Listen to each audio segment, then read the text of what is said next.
My name is Willy Minnix. I am the author of the Mandolin Dead Man's Tuning series of books, and I also have recently begun practicing some of the techniques from the martial art known as Eskrima or Arnis, but I'm kind of combining it with some other stuff that I've learned from other martial arts in the past. But one of the things that I want to talk about is a topic that I haven't seen a lot on.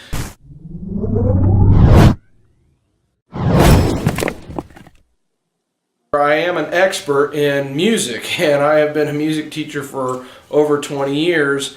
And one of the things that I haven't seen a lot of people talk about is the concept of rhythm and martial art fighting, or fighting, stick fighting in this case.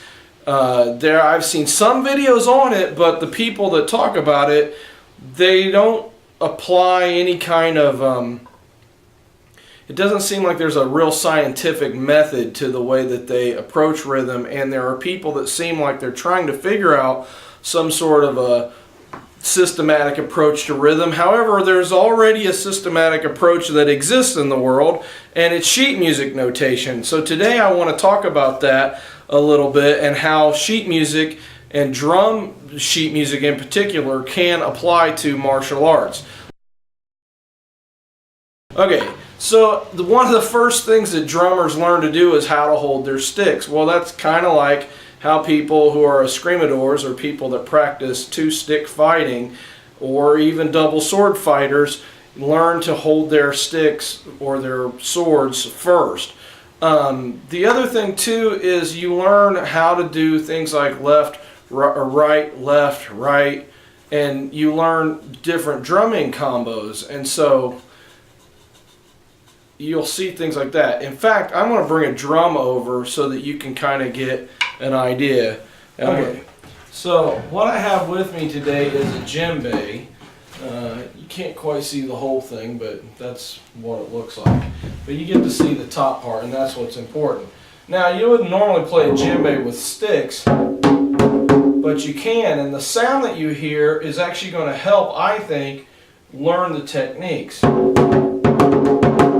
So there's a simple drum rhythm: right, left, right, left, right, left, right, right, left, right, okay? And if you were to take that and incorporate that in your stick fighting, right, left, right, left, right, left, right, right, left, right, you know, that could be a pattern that could be used. Or you can write this down on sheet music. It can be written down as a rhythm, and it can be written down as quarter notes. 1, 2, 3, 4. You can even add half notes if you want. 1, 1, 2, 3, 4. 1, 2, 3, 4.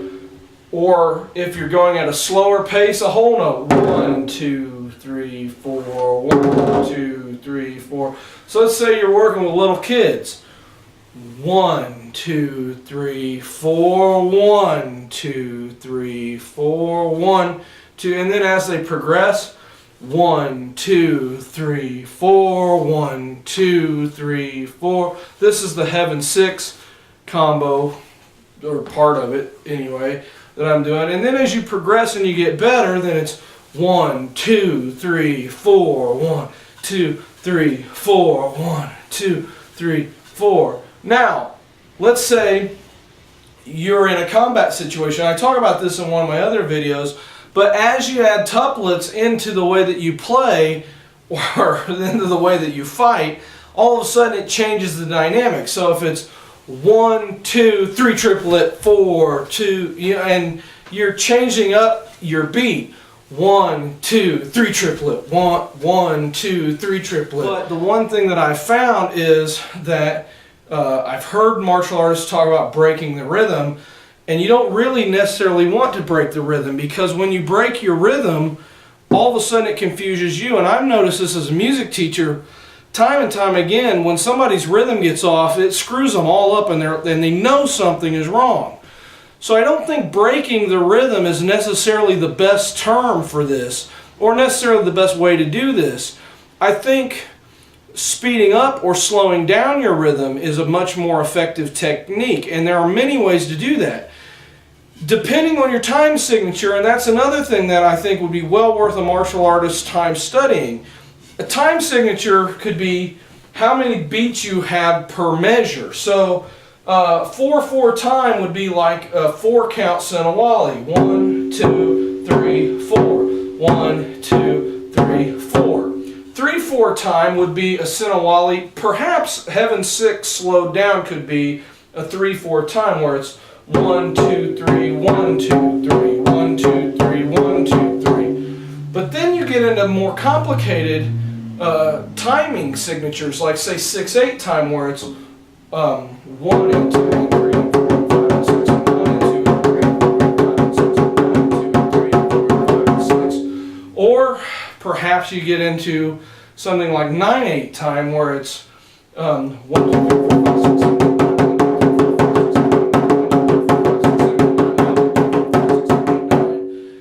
Or you could even get into 5/8, or you could get into like 5, I think it's 7/8 time. You could get into 12/8 time. There's lots of different multiples for the time signature for you to change it around and to vary it. And this brings up my final thing that I want to talk about in this video. Let's say you have a song in your head that you're fighting to, that's the one that you're working on. And I want to use as an example a Beatles tune. One that probably a lot of people know, but what they might not realize has a changing time signature, okay? And so the song that I'm using in my head is All You Need Is Love by the Beatles, okay? Which is kind of strange when you're beating people with sticks, but it's all right. We'll get over it. So All You Need Is Love has a 4/4 time signature for and it's really probably a more complicated time signature than this, but the person who wrote the book wrote it out this way. It goes 1, 2, 3, 4, 1, 2, 3, 4, 1, 2, 3, 4. That's the intro. Bump, bump, bump. Okay? And then we get into the part where the Beatles come in singing, and that's also in 4/4 time for one measure.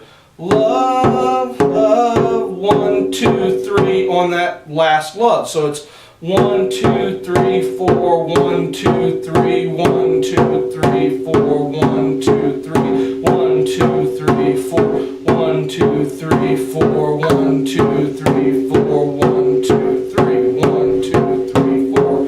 Now I can tell you right now, if you were sword fighting with that rhythm in your head, and whoever you're fighting is going to be totally thrown off because you're playing to a rhythm that's changing. And it's not like a standard rhythm where somebody could figure it out real quick unless they knew what song you were thinking in your head.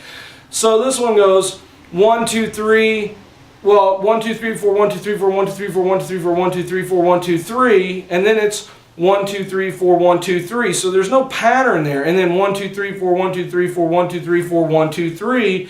And then back to 1, 2, 3, 4, 1, 2, 3, 1, 2, 3, 4, 1, 2, 3. The pattern is very, very odd, and it would be very hard to detect. So how that would work in practice is maybe you go from a 4-count Sinawali as 1, 2, 3, 4, and then you count your Heaven 6 as 1, 2, 3, 1, 2, 3. Like that. And so you're changing up from the one to the other, and you're changing as the song goes. So you're thinking in your head, love, love, love, and things, and love, love, love, and it just gets changed each time. Love, love, love, changes again, love, love, love, and then every time your opponent's sitting there trying to figure out what in the world's going on, and you're just singing, there's nothing you can do that can't be done in your head, as you're beating them down. So that is just a little taste of some of my thoughts on using rhythm techniques for using martial arts patterns. You can check out my other video where I talk about more of the notation, and then you can check out my video where I talk about the charts. So God bless you, you have a good day, and we'll see you later on in a new video.